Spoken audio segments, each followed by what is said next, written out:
আচ্ছা, কাইফা হালুকা বা কি দুইটাই হলো, আমি এখানে ওয়াকফ করে দিলাম। তো ওয়াকফ করলে কি হয়, কাইফা হালুক, তাই না? কাইফা হালুক। তো আমি যদি ওয়াকফ করে দেই, কথার কথা ওয়াকফ করে দেই, তাহলে কাইফা হালুক হয়ে গেল।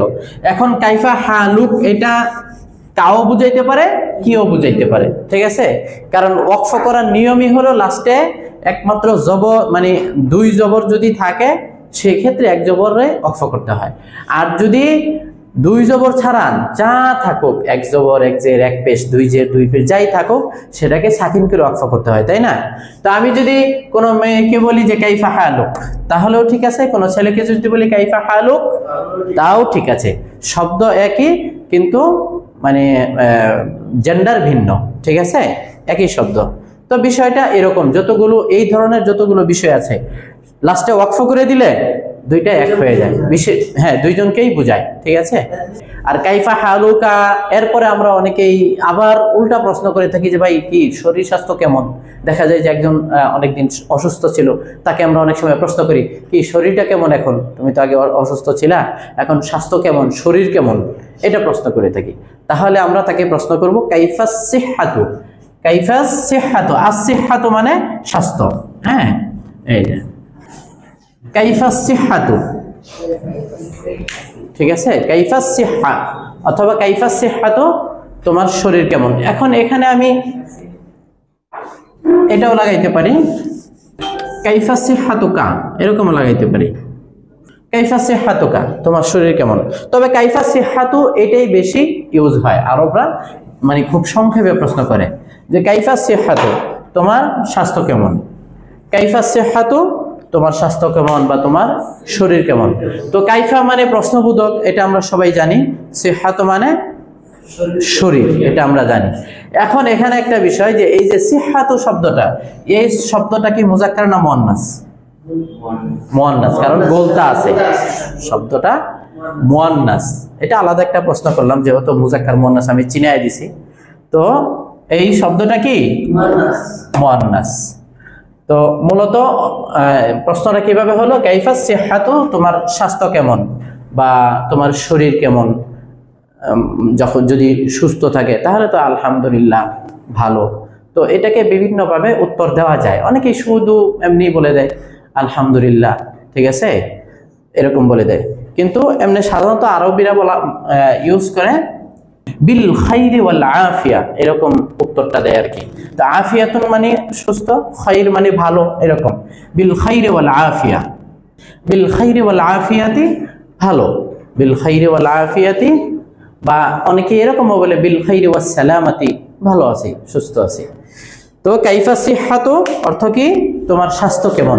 তো অর্থ কি, বিল খাইরি ওয়াল আফিয়া, বিল খাইরি ওয়াল আফিয়া। এখন এই প্রশ্নবোধক যে শব্দগুলো আছে, যে সমস্ত বিষয় দিয়ে প্রশ্ন করা হয়, যেমন আমরা আমাদের বাংলা ভাষায় প্রশ্ন করার জন্য কি, কোথায়, কেন, কত, এগুলো বাংলা ভাষায় বলে থাকি। এরকম ইংলিশেও মনে হয় আছে, তাই না? হোয়াট, ওয়্যার, তাই না? তারপরে দ্যাট, এরকম এই ধরনের শব্দ আছে। তো আরবিতেও কিছু এরকম শব্দ আছে যেগুলো প্রশ্নবোধক। এর মধ্যে কি কি? এর মধ্যে একটা আমরা শিখেছি কাইফা, এটা আমরা শিখে গেছি অলরেডি। এরপরে আর কি কি? মা মানে কি, মা মানে কি, মা মানে হলো প্রশ্নবোধক। মা কি মানে এটা কি। হাল আর মা, ঠিক আছে, অর্থ হলো কি, প্রশ্নবোধক কি, ঠিক আছে। যেমন আমরা সূরা পড়েছি আল কারিআহ, মাল কারিয়া, আল কারিয়া, কারিয়া অর্থ না করলাম, আমি কারিয়াই বললাম। এরপর এটাকে যদি প্রশ্ন করা হয় যে আল কারিয়া কি, জিনিসটা কি, তখন এটাকে বলা হবে মাল কারিয়া। কারিয়া আবার কি আছে না, কারিয়া আবার কি, এরকম। এই মাটা এরকম অর্থে ব্যবহার হয়। হালও ব্যবহার হয়, ঠিক আছে, হালও এরকম ব্যবহার হয়। হাল আতাকা হাদিসুল গাশিয়া, হাল আতাকা হাদিসু মূসা, এরকম অনেক জায়গায়। তো হাল মা দোনোটার অর্থই হলো কি, ঠিক আছে। আচ্ছা, তারপরে মাদা, মাদা হলো কেন, মাদা হলো কেন। মাজা অর্থ কেন, কি কারণে, ঠিক আছে, কেন। আর লিমাজা কি কারণে, কি কারণে বা কি জন্য, ঠিক আছে। লিমাজা কি জন্য বা কি কারণে, আর মাজা মানে কেন। মাজা তাফআলু তুমি কেন করেছো এটা, মাজা তাফআলু তুমি কেন করেছো, লিমাজা তাফআলু তুমি কি জন্য করেছো এটা, ঠিক আছে। মা তাফআলু তুমি কি করেছো, এরকম।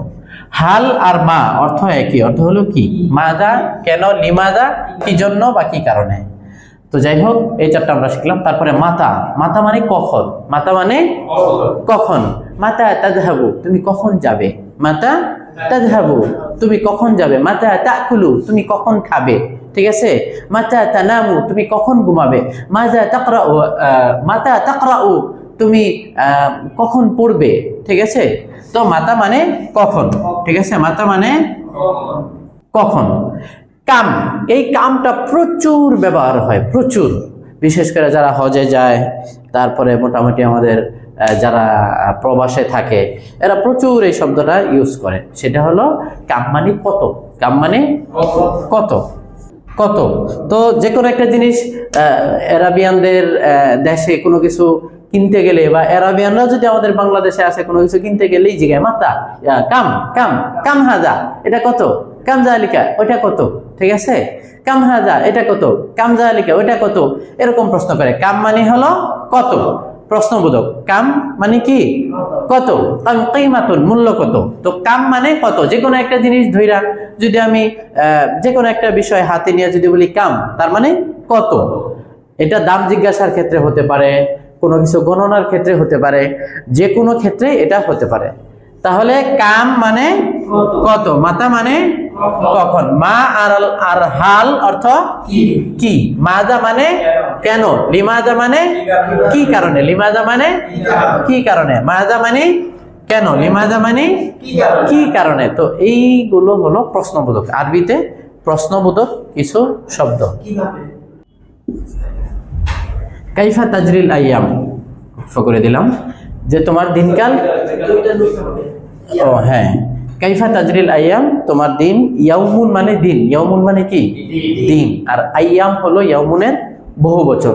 তো তোমার দিনকাল তার মানে অনেকগুলো দিন আমি প্রশ্ন করার উদ্দেশ্য, তাহলে এখানে বহু বচন, হ্যাঁ ঠিক আছে। আর যদি প্রশ্ন করি কাইফা তাজরিল ইয়াউম মানে আজকের দিনটা তোমার কেমন গেল, ইয়াউম মানে এক বচন, আর ইয়াউমুনের বহু বচন হলো আইয়াম, বহু বচন হলো কি আইয়াম মানে অনেকগুলো দিন। তো কাইফা তাজরিল আইয়াম তোমার দিনকাল কেমন যাচ্ছে, কাইফা কেমন, তাজরি যাচ্ছে, আইয়াম মানে দিন, তোমার দিনকাল কেমন যাচ্ছে।